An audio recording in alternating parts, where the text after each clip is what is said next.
Hi all, இன்றைக்கி mini விளாகில் chicken momos எப்படி செய்யுதுன்னு பார்க்கலாமா. அதுக்கு நான் மைதா எடுத்துக்கிட்டேன், கொஞ்சமாக உப்பு, ஆயில், தேவையான அளவு தண்ணி போட்டு நல்லா மிக்ஸ் பண்ணி சப்பாத்தி மாவு மாதிரி கலந்து எடுத்து ½ அன் ஹவர் கழித்து நம்ம வந்துட்டு என்ன ஷேப்பில் வேணுமோ செஞ்சு எடுத்து ஸ்டஃபிங்க்கு சிக்கனை நல்லா மிக்ஸியில் போட்டு கொரன்னு மைய இல்லாமல் எடுத்துக்கிட்டு அதில் சால்ட்டு, பெப்பர், கொஞ்சமாக மஞ்சத்தூள், சில்லி பவுடர், சிக்கன் மசாலா போட்டு நல்லா மிக்ஸ் பண்ணி எடுத்துக்கலாம். ஸோ ரொம்ப நல்லாவே டேஸ்ட்டாக இருக்கும். நெக்ஸ்ட்டு நம்மளுக்கு என்ன ஷேப்பில் வேணுன்றதை நான் ஷேப் பண்ணி கரெக்டாக வச்சு எடுத்து அந்த ஷேப் எடுத்துக்கிட்டேன். அப்போ தான் வந்துட்டு நம்மளுக்கு அந்த ரவுண்ட் ஷேப் அழகாக வரும்.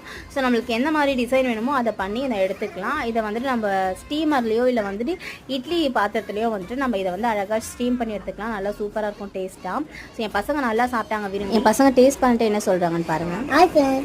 இன்னைக்கு எங்கள் அம்மா மோமோஸ் செஞ்சு கொடுத்துருக்காங்க, சாப்பிட்டு சொல்கிறேன். சூப்பராக இருக்கும். நீங்களும் உங்கள் கிட்ஸுக்கு செஞ்சு கொடுத்தீங்கன்னா சூப்பராக